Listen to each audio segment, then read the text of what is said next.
Hey guys, post-game video time. Let me know down in the comments below what kind of post-game video do you like more, the one from last night or the one from tonight? Okay, anyways, let's get into it. I had to restart this post-game video because I couldn't do math correctly. I thought that this implied, since Luka went 17 of 26 from the field and 2 of 9 from 3, in my pea-sized brain, I was like, oh my god, Luka went 15 of 15 from inside the arc. That's insane. And then I was getting made fun of, and now I'm realizing, yes, 15 of 17. Luka went 15 of 17 inside of the arc. Incredible stuff, man. I mean, 44 points. He was unstoppable tonight. And the Magic, I think this might be the new way to beat Luka, which is you kind of let him score, right, in the first half of games. You let him put up a decent amount of points. You don't let the other teams get involved. Because if you don't double team him and you don't have like a Luka stopper, he's going to score. Like, he's going to score. It's guaranteed. It's going to happen, right? And we saw that tonight.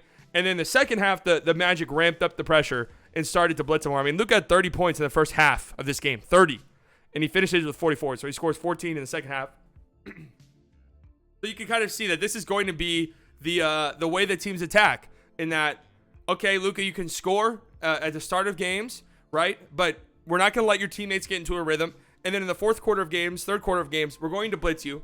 We're going to make life difficult for you. You're going to have to pass it. And we're just going to hope your teammates who haven't really shot the ball much in the first half of the game are like too cold to get going.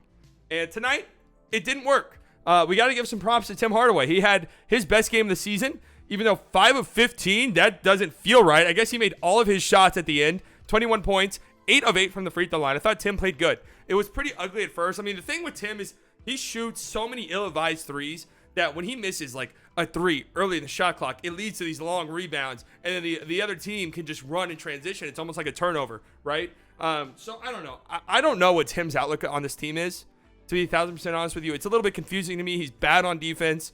His shot selection's not great. His creation for himself's not great either. But he does have his moments. So I just don't know. Dorian had a fantastic game. 3 of 5 from deep. Had the dagger 3, and it always feels good. It always feels good when Dorian is doing things. Here's another example. Like, look at Hardaway had 2 cross-court passes like that. One of them led to a 3. The other one didn't. I'm trying to find this other one right here. Hey, good call by the ref. They said that Wendell Carter didn't go out of bounds. It's a good call right there. Is this the possession I'm thinking of? Good ball movement. Maxey kicks it out to Dorian, who knocks down a 3 there with 2:56 left. There's still some concerns for me. I really hate the offense in the fourth quarter. It just doesn't make any sense to me. The possession we just watched, it was clipped late, but the Mavs moved the ball quickly. Luka attacked quicker than usual at least in the fourth quarter of games. Paolo, he drives, kicks out. I think Tim swung it to Maxey, cross-court pass to Dorian, who hits a 3, right? And it was a nice play. It was good ball movement, a wide-open 3. Too often, and this happened again towards the end, where Luka just holds the ball at half court, waits for the trap to come with like 7 seconds left on the shot clock, and then you pass the ball around to these guys who cannot create for themselves. Like these guys on the floor in the closing lineups, they cannot create. Nobody's a creator for themselves on the floor in the closing lineup. And you don't give them enough time to do things. Like you want them to swing the ball around, pass, dribble, drive, right? Driving kick, right? That's what you want these guys to do, but at least the bad shots. So, I don't know. We still had some possessions like that, but I don't. They won the fourth quarter. They hit big shots at the end, and I feel good about that. Again, Tim, that 5 of 15 number shocks me because it feels way better than that, but I guess it's because all of his baskets were timely ones in the fourth quarter of the game. There's a Tim 3. Here's another 3 right here in transition. This is what I'm talking about, though. Like, this shot doesn't go. Boom. Rebound. They're pushing it. You know? But Tim played well. I thought also Josh Green played well. What are his numbers? 6 points. He knocked down a 3. A +1. That's actually kind of surprising to me. But I thought Josh Green did Josh Green things. You know, he's looked good so far this season. He looks confident. More confident, at least. Not necessarily confident, but more confident. He's playing good defense. And he's hitting shots. His jumper looks way better.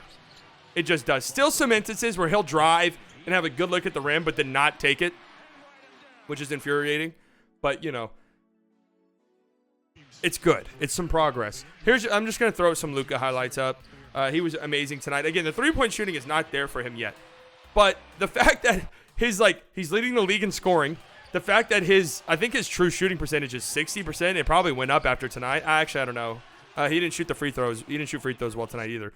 But the fact that his efficiency numbers are so good, his scoring numbers are so good, considering how poorly he shot the 3 ball so far to start the season. It's pretty mesmerizing. I mean, when he gets into the paint or even inside the three-point line, it's automatic, and it's been that way since Eurobasket. I think he shot like 80% or something like that on twos in Eurobasket, and it's just kind of transferred over here to the start of the season. Like, when he gets down low, this is what I'm saying, no help comes at all. Like, you can tell the Magic were just kind of cool with this. Like, they're going to let Luka put guys on an island, and it was Terrence Ross who got abused. It was Bol who got abused. Like, they're okay with that. As long as when the second half comes, we're going to start to trap you. You're going to have to work way harder. You're already kind of exhausted, and we're going to make sure your teammates aren't in a rhythm. So they're going to have to figure out a way to combat that. Here's a nice little and one right here, driving. I mean, look at this right here. Just patient, right? You think you got him clamped up, but he just figures out a way to get past you, and he's flexing on you too. I mean, it's got to be demoralizing, and God knows what he called you in Slovenian. I mean, he probably just called you the worst thing you could possibly call somebody in Slovenian. He probably just called Franz Wagner that. It's just disrespectful. It really is. You gotta love it. Mavs finished the game, and we also have to talk about JaVale McGee. The dream is probably dead. Like, he's terrible. He's been really bad. I've been wanting to give him some time, and there's still some time, but it's just slow. He does not look locked in at all. That's a little bit concerning to me, right? It's a different thing because Reggie did not start the season good with the Mavs last year. But it was like missing threes and stuff. That was stuff that over time got fixed because he started to hit his shots. JaVale McGee just doesn't look engaged in the slightest. So I'm a little bit concerned about that. I'm concerned this is an instance of a veteran gets what's probably going to be his last contract in the NBA, and then just says, all right, guys, peace out. Like, I'm done. You gave me my money.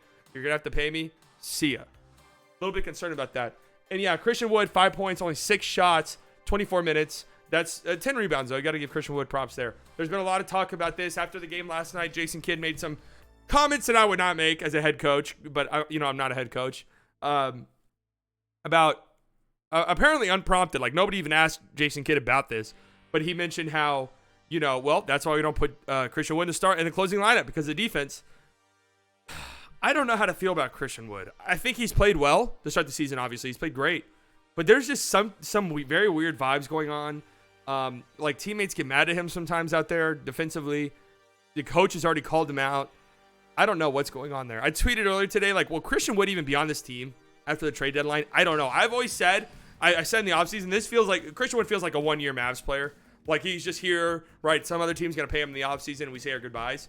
But I don't know. I hope that's not the case. I hope he continues to ball out. But, a lot of people are saying nobody wants to pass Christian Wood the ball. I don't think it's that. A big problem is Christian Wood plays a lot of his minutes with the bench unit, right? With Spencer Dinwiddie leading the show. The problem is those guys cannot make an entry pass to save their lives. So Christian Wood will post somebody up, and like Spencer Dinwiddie just doesn't trust himself enough, I guess, to make the pass. Like, you'll see he'll have, like 7 seconds trying to get this entry pass in, and it just doesn't work. And then there was a possession where Spencer Dinwiddie spent 10 seconds trying to get the entry pass in. Then Tim Hardaway spent 10 seconds trying to get the entry pass in. And then it just led to some dog shit Christian Wood 3 that didn't go in. And it was like a bad shot, but it wasn't Christian Wood's fault. That's a big problem too. But it's like a can't win situation where you have to play whoever it is you're playing. JaVale McGee and Dwight Powell's minutes are interesting. I'll tell you that. But JaVale McGee or Dwight Powell, you have to play them alongside Luka because they are at their best as pick and roll threats, right? As rim runners, as roll threats, finishing lobs. You have to put that alongside a good lob passer. Luka's the only good lob passer on the team. And then it's also, so it's like, okay, so we'll put Christian Wood with the bench because he can create for himself. And it's this interesting sort of dynamic. I don't know. Dwight Powell's minutes are interesting. He's going to play more. Like, if this is the JaVale McGee we get, Dwight Powell is going to get more minutes. He just is. And he was good tonight, plus 10. I thought he did active things, did Dwight Powell things, right? So you got to give some props there to Dwight Powell. Here's a play right here where he hustled. Luka airballing a step back three. And Dwight Powell went and saved it. Boom. I mean, that's what Dwight Powell gives you. And again, if JaVale McGee tries to or continues this level of play, you're going to see more Dwight Powell. I'm laughing because Polak just said in the chat, remember Tim Hardaway Jr. trying to throw a lob to Wood in the Nets game? Yes. Like, that's what I'm saying. Like, it's like this, I don't know, it's this weird situation. If the Mavs had I'm trying to think of like some backup, like a Ricky Rubio. Or what are some other, like, I don't even want to say his name, but we all know who I'm thinking about. Like these backup point guards in the past who could, be a floor general. It would definitely change the way you make your rotations and stuff. That's why I have been a proponent to maybe making a Mike Conley trade if it becomes available and it's not too expensive. I think that would actually be a pretty good fit. Mike Conley could lead the second unit, and that could allow you to do a lot of different things with your rotations because now, you know, you have bigs who aren't that dependent on their point guards. I don't know. Let's look at the Discord. Mavs win. Worst bench in the NBA currently. Jumo Kiki. I didn't even know Schofield got minutes. Mo Bamba, RJ Hampton, and Kayvon Harris. Kayvon Harris had 12 points. This is a man who had 4 points, or 5 points total entering this game throughout the whole season. And he had 8. This was a frustrating game. If you go back and rewatch the stream, I was very annoyed. Very annoyed at the start of this game. The Mavs just had no energy. Defensively, they were terrible. It was hard to watch at first. Mavs win against a hampered Magic team. That's true. There are a lot of guys missing for the Magic. Luka, 44 points. Insane game for him. 8 of 14 from the free throw line. It's not good. 3 rebounds, 5 assists, 1 steal, 0 turnovers. That's nice. Plus 11. Tim Hardaway Jr. 3-point shots got me bipolar. 21 points. 21 points on 15 shots. That's not horrendous. 3 of 9 from 3. 8 of 8 from the free throw line. That's good to see. Dinwiddie started the second half good. That's true. Dinwiddie had like 8 points. What did Dinwiddie finish with? I actually forgot to mention that.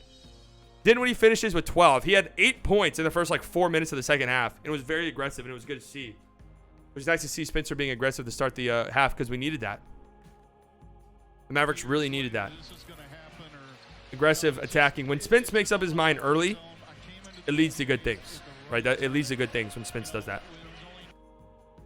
Mavs lost the rebound battle 47-37. Yeah, I felt like they're getting killed on the offensive glass. 11 offensive rebounds for the Magic. Not good. Josh Green hustle is great. Still needs to be more confident shooting. Another anxiety fourth quarter till Doe's 3 sealed it. Yeah, it was a better fourth quarter than usual, though. Like it was. The only reason why it was so anxiety filled because we're used to this team shitting themselves. Doe was a little bit better this time around. Good on the Mavs for letting the opponent's bench players get their career high. Yep, again, they did again. And also, I forgot our defense in the first quarter. Actually, let's not talk about it. Yeah. It's J-Kid's new play in the last 2 minutes. The Mavs are up to have Luka just half-court burn shot clock, then kick the ball to shave time. Yeah, they're playing pre-then offense. That 3 back-to-back shot clock resets were hilarious. Yeah, that was a funny little sequence. If this continues, just forget about McGee and start Wood next to Luka to get the best out of him. I'm telling you right now, they're going to start Dwight Powell before they start Christian Wood. Like, that's just the reality. That's just it.